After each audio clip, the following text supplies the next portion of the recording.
to the people. We also argued yesterday, or I told you yesterday, some other qualities that I'm trying to remember some of the things I said. I've talked about uniformity. I've talked about increase in VAT. There will be tax exemptions for people earning, below 200,000.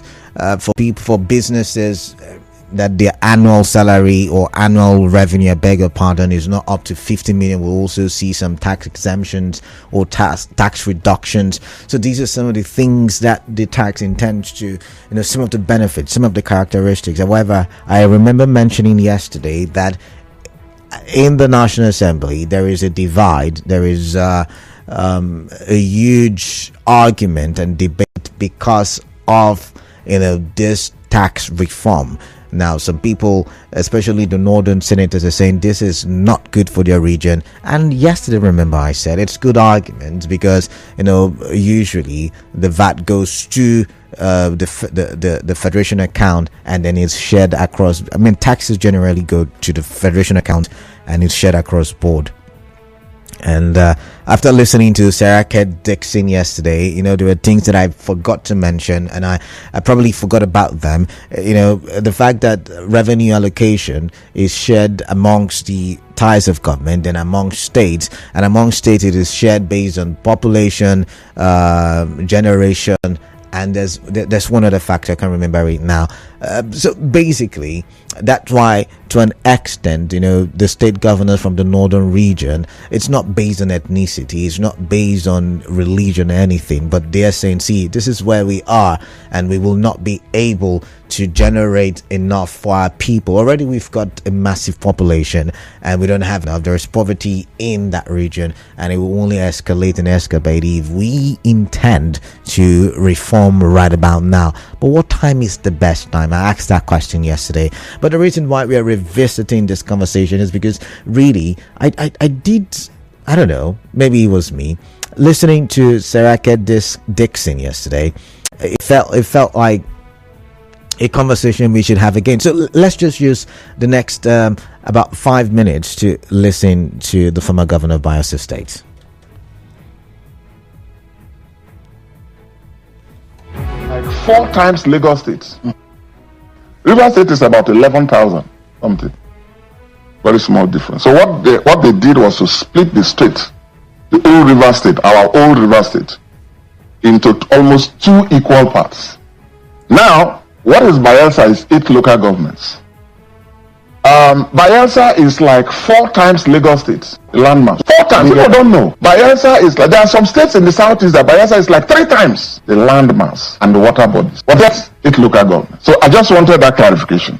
Now, if you are talking of benefits and fairness, as I told my colleagues in both the closed session and the plenary, look, we go by what is fair and what is right. And they all know that about me. What is right, we support it. What has to be opposed in the national interest. And I always advise that we do so not from a narrow ethnic or religious perspective. But let us disagree as national leaders, as national players. Because in the national assembly, we are national leaders. Okay? Now, look at this. The scenario now is that if you look at the sharing formula, the old formula, there are 2 ways to look at it. The first is the one from up to down. The state, local governments take 35%. States are taking, local governments are taking 35%. States, with your existing formula, the states will now take the rest, and then the federal government takes 15. You understand?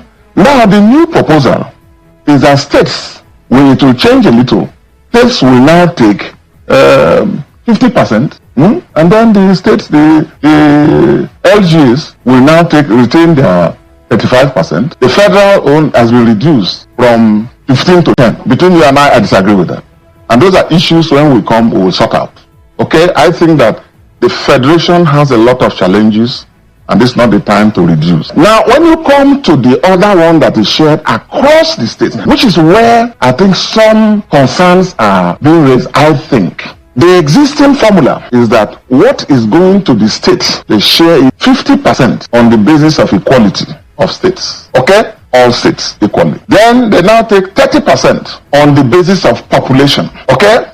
And then the remaining 20%, they do it on derivation. That's the existing formula. What is being proposed, the section on this, what is being proposed, and I think that's where some concerns are, where states say it could affect their revenue. And that concern is not a wrong concern. It's a legitimate conversation. This is a democracy. I believe in consensus building, networking, consultation, agreement and disagreement in the national interest. Okay? Now, in that new formula that is proposed, remember 50% was for equality of states. Now, what is being proposed is that 60% will go to derivation. That is, states producing, they get 60% of what you produce. Okay? 20% on equality and 20% on population. That is what is contained. Now, I don't see anything unfair in this. Remember, I'm a federalist. And if you follow the doctrines of federalism, what it means is that states that produce, we're talking of tax revenue for God's sake, and VAT that everybody is talking about. VAT, as I told my colleagues, is not a production tax. In other words, if I'm in Bayelsa and I buy card, I buy cement, Dangote cement or Bear cement, and somebody buys Kai, what it means is that the VAT attendant to it should accrue to the state. Because VAT essentially is a state tax. Because it is a consumption tax. It's not a production tax. What we have done is, because of our peculiar reasons, we have now decided to centralize the collection. And over the years, to enable everyone have some sense of belonging, enable everyone get on food and manage, over the years, they formulated that system by which everybody has a share. But they are not jettisoning it. And the danger is that, there's a challenge. I also raised a lot of those issues as governor. Against FIRS, at the neck and so on. There is a challenge by some governors at the Supreme Court, saying that VAT being a state consumption tax, the states where things are produced and consumed should collect it and have it all at the Supreme Court. What I think that this legislation... Stay with us. Nigeria Info. We'll be back.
Past 4. Yes, I was playing for you the sound clip of an interview granted to Channels TV yesterday by Sarah Kate Dixon, senator representing Bayelsa State, and he was talking about the sharing formula as it is now, and he told us, like I said, now this is one of our legislator who is saddled. I mean, it's also part of the committee looking at that tax reform, and so he's got an insight. It's part of the people who will make this, or who is saddled with the responsibility of making this a law.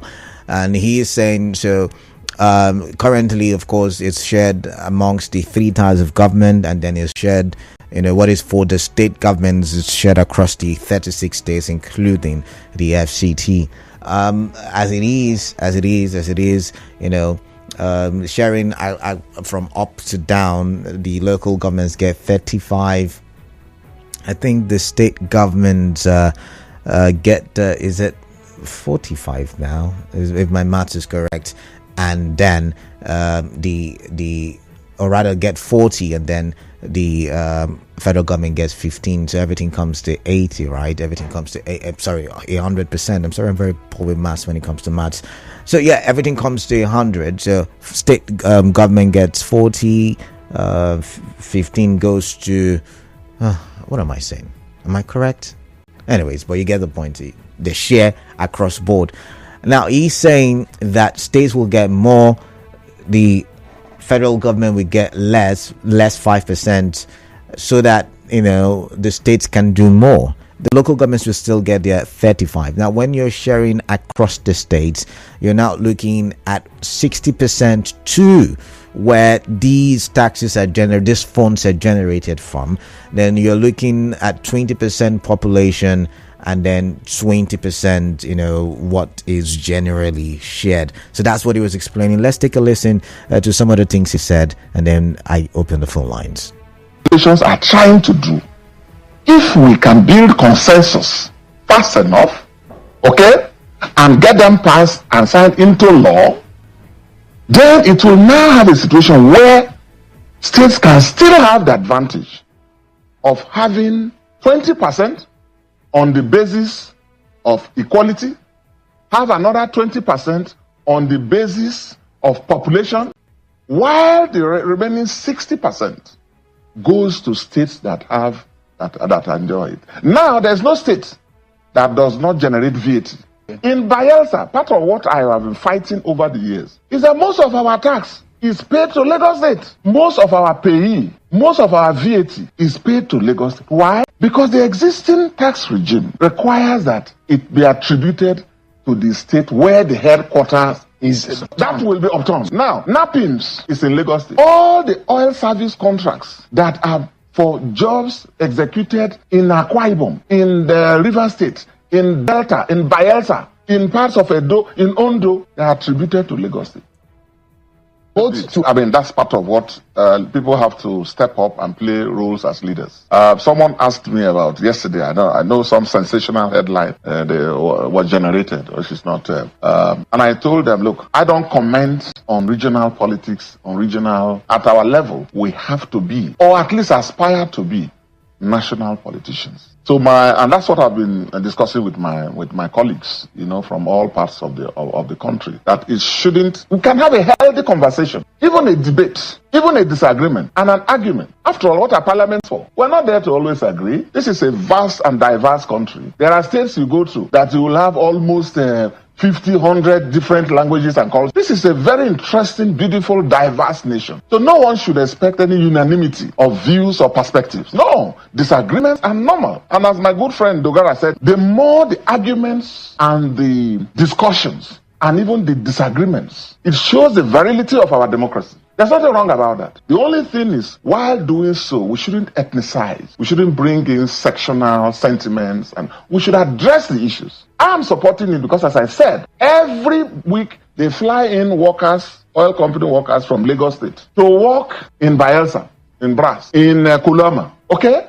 They do so. Fly workers from Lagos to Ibono, to Eket, to Kolokuma, to everywhere. And in Delta, they fly them to Focados, to Ogola, Okay? In Rivers, they fly them to Bonny every day. Now, as they go back, do you know where the pay of those workers are paid to? We have to correct that. And this president and his team, I'm not in the president's party. I've not even seen the presidency. He knows me. I know him in our AD days. But here and I are in different parties. But here am I. I can see when something is being done to address a problem. I don't need anybody to come and tell me no. So if we have valid issues, and this is it, we have avenues for correcting it. At the public hearing, our expectation is, I can see that the president has directed the Attorney General. Even if the president did not direct, we have the powers. And some of us in that finance committee would have invited him and the Solicitor General to give informed opinion on those sections. Because if a section, I'm not convinced that a section can pass the test of constitutionality, we will strike that section out. Simple. So we have an opportunity to fine-tune the bill. And I don't think anybody is adverse to it. There's no legislation, and I've been a parliamentarian for some time, there's no legislation that somebody submits, the executive will submit to a parliament, and it comes out the same way. Then there's something wrong with that parliament. So once there is any concern about any section and we look at it, we tweak it. That's our duty under the Constitution. And we have the powers to do that. And I have been fighting. Even we have some. All right. So you've had the senator there, and he's saying, see, the bills are good for the development of rivers for Nigeria, beg your pardon. But hey, guess what? The Senate has now joined the House of Reps to hold action. They have paused whatever has got to do with these bills, the tax reform. I don't know why. I guess they want to further review it. I guess they may have given in to the pressure, whichever one it is. I still want to talk about the bill, and I want to get your thoughts on it. Having a senator, especially from our region, explain the bill and, tell you why he is, supporting the bill, not because he's politically affiliated to the president, not because of ethnic affiliations, but because he went ahead to tell us the benefits. More money to states will generate, and by the way, in every state there is consumption, so there will be generation, and it's more money for the states. Your thoughts, why do you think there is so much in a fight against these bills, and these bills that are meant for the development of the country? Why do you think so? I'm really worrying. Because if we do not make some of these reforms, Nigeria may just nosedive even further. And we are where we are economically because of many years of poor management and unskilled management, whether it is during the military era or even during civilian era. So let's get your thoughts. 0817 923 0002 0817 923 0003 and 0817 923 0007. Okay, I've got WhatsApp number for WhatsApp messages 0809 0306416. Tried my best to race against time, but still couldn't get it right. But I've got Darlington from Ugrutali. Darlington, welcome. Tell me what's on your mind. Yes, thank you, Kalada. You see the complexity of our problems as a nation, as a people. We try to write sentiment over logical conclusions. A senator just passed a bill that need to be looked into logically, and some persons, some factors in some quarters of the nation just believe that things have to be done wrongly. This is very logical. If we remove sentimentality out of it, it's a case of whatever you produce should be able to feed you as a nation, should be able to feed you as a state, should be able to feed you as a region. And by so doing, this will help us to develop our production skills. It will help each state to go back to the drawing board and find a way to start towards producing. You see the family thing that we're talking about now. If this bill is meant to pass, you find out that we have more jobs will be created because more Nigerians will go into the field.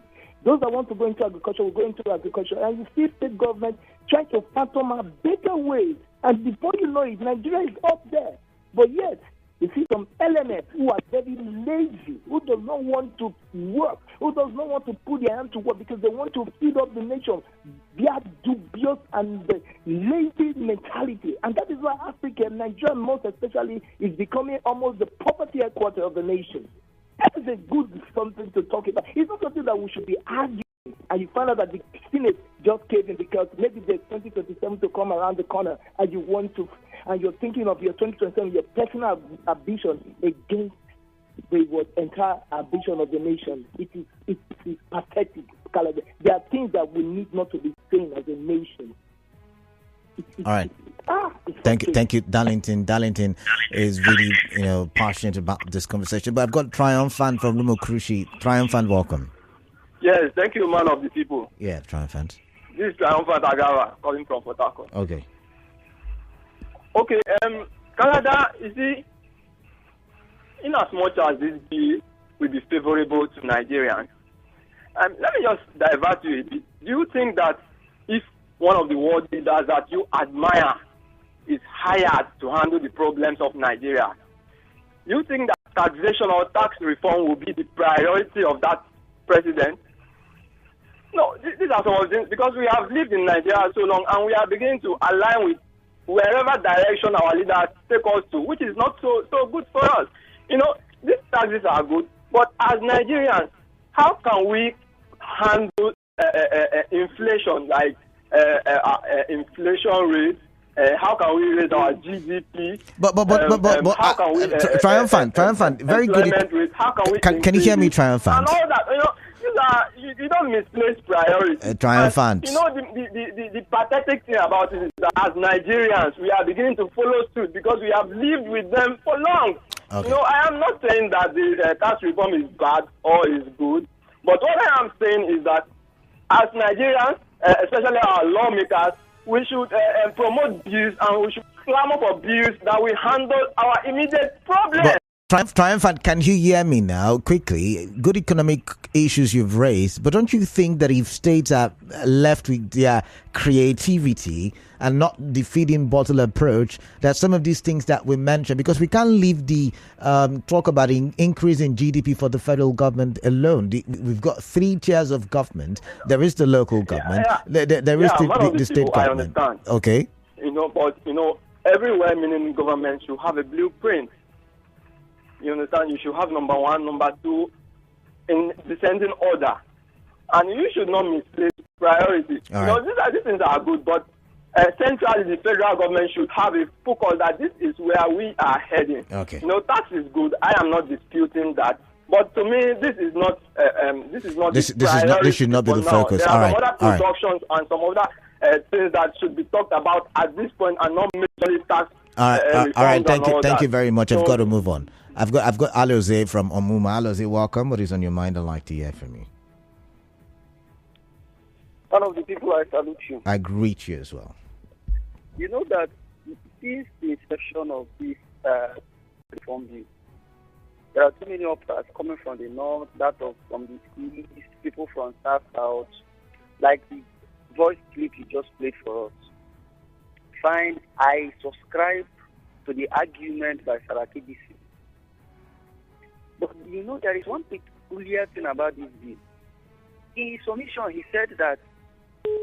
Oh my. Alozi, call back if you can. I wonder why that call dropped. But I've got Emeka who's calling from Owerri. Emeka, welcome. Good afternoon once again. Yeah, good afternoon. Please, can you be audible so we can hear you correctly? I'm hearing you very clear. I know you can, but we can't hear you clearly. We can't hear you clear enough. Hello, I'm hearing you. Okay, go ahead. Let's hear you then. You see, Canada, what I wanted to say about the topic.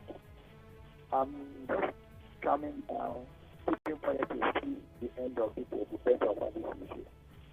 You see, when some of us talk of restructuring of this country, some people say you restructure your mind, Canada has to look at Nigeria very well. I thought that Nigeria is structured to favor some individuals. Canada, I remember when the IDP came on board. From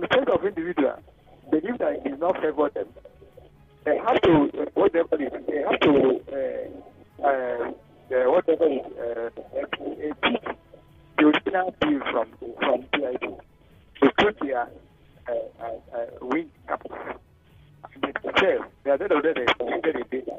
I'm sorry, Emeka. I don't know if you're using a earpiece.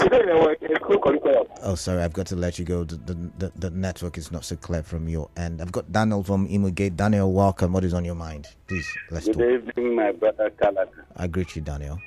Yes, my take on that bill is that, yes, my reason is that it's just like a resource control. During the Jonathan's regime, we had a confab that said, talked about the implementation of resource control. Where did it go?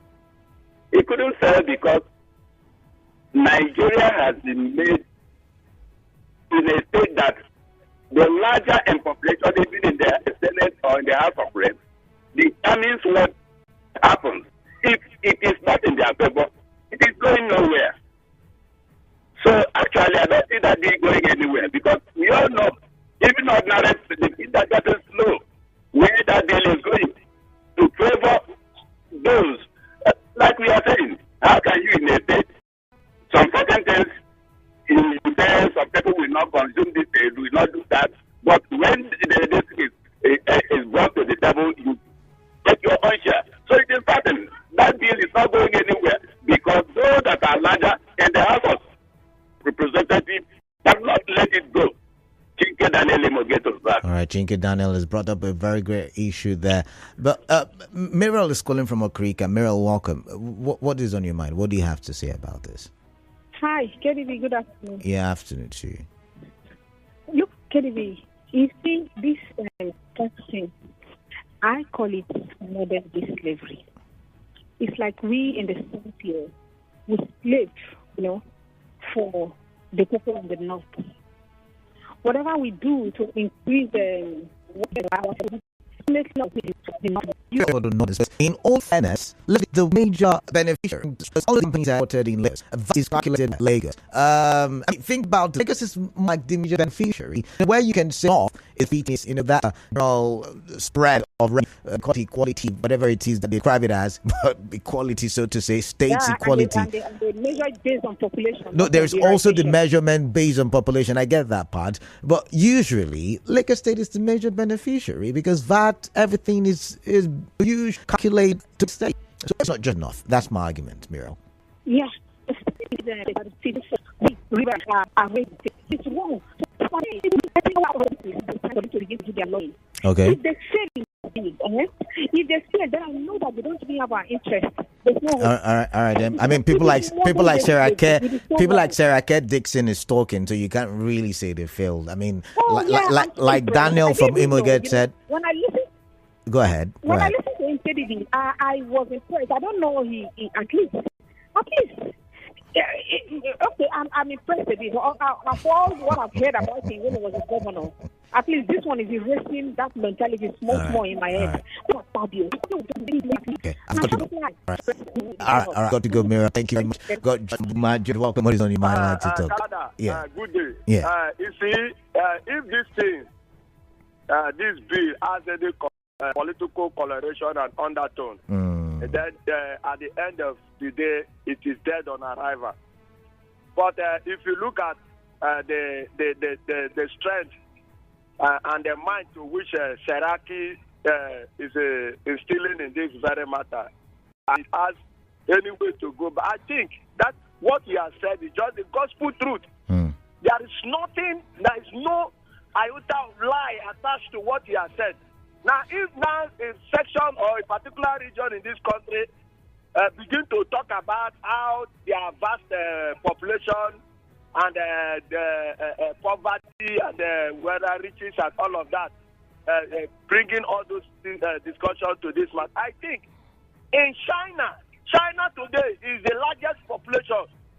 Looking at how they were raising their population at the point they have to invoke a law to say that no, we should reduce this form of raising children and raising population to the way and the manner we are going. You understand? So they also should look into that and see how they can begin to reduce. You cannot tell me that you are good in raising population, then you are not good in making ways on how to go about that population. All right, I've got to go. go. Continue to rely on the issue of on the consumption of other. See how long? Judge. There's a saying that when there is a limit, I can help you. There is a limit, any man can help you. All right. We have carried this burden for so long. It is high time we begin to. All right, Judge. Thank you very much. I've got to move on. Ilumba from Artillery, welcome. Let's get now. I greet you, Canada. Yeah. What I want to talk about is the man that are saying this is saying that the VAT is a consumption tax. It's not a production tax. Because no argument have been in River State and Lagos. If it's a consumption tax, over the years, the notion we see when we're born in Nigeria is that Northern has population. And we have been seeing it over the years when there is election, how they dish out such a large number of votes, more than other people. So when it comes to collect, they will collect more. Yeah. When it comes to contribution, they will lack. But Ilumba, if you want to go by consumption tax, don't you think they will still gain the most because they should be the ones consuming the most? Okay. Sorry. Do you think that there's a lie, underground lie that people have been over the years? If you look at the way they're shivering now, so it will expose the lies they have used as the foundation. So you're saying they don't have the population they claim to have? Is that what? A friend told me, when educated friend told me that if Nigeria is popular for census, that is they do census, that Nigeria is not to 200 million. That those is estimated. All right. I've got to go. But what I'm saying is this. When it comes to, they said that even this resources now, they said that not have more resources than Southern. They use their children for terrorism. No, we can't say that. That's hate speech, Ilumba. That's hate speech. I would not entertain it, but I've got to go, really. I've got to go. I've got commercial coming up. That's hate speech. You can't say they use whatever they have for terrorism. That's not correct. With very good people from the northern part of the country. Let's come here. This one says, good afternoon, Canada. You see how people that represent their constituents speak. Our representatives lead people to destroy things built with our monies and incomes. I go with Serake Dixon, that's his name. He said, Dodimegu Sonny Didia from Omerelo. All right, let's come here. This one says, I don't know if you're open to constructive.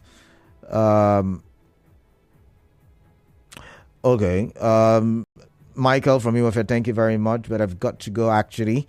Let's see this one. This one says that there is something I love about ex-Governor S. Dixon. He's very intelligent. His explanation has given a green light to the bills. It's a bill that will make every state to grow their international resources, or is it internal you meant? A state can't be destroying beer and later receive VAT benefit. Kudos, a great just scholar, he said. Let's come here. This one says, I think I've moved on from there. He said the bill is approved, no more discussions, but you're not Maxit, you're not the legislator or legislative arm of government. I beg your pardon. This one says, I don't like the president for anything, both the tax bill. Okay, I think that's a typo error. He said, I don't like the president for anything, but the tax bill is a goal for me. It will make some governors sit up and start looking for investors and be serious about collection of tax and VAT. Some don't care but wait for FAC to even pay salaries, and it will also stop wastage in government. Emmanuel from Iwofe. Let's come here. This is, I strongly support tax reform bill. You can't destroy alcohol drinks in your state and also expect to share from the money made from the same alcohol. For me, that's hypocrisy. Christian William from Igbo Che. Oh, my. This one says, I can't remember the last time a lawmaker from the South was this intellectual, empirical, factual, and articulate on the burning national issue in the manner that Senator Dixon has done. Senator Dixon nailed it on these dialectics on tax reforms. As a matter of fact, the National Assembly must never backpedal on the bill. Any section of this country that is adverse to the bill can as well sponsor a referendum of full self-determination. Info.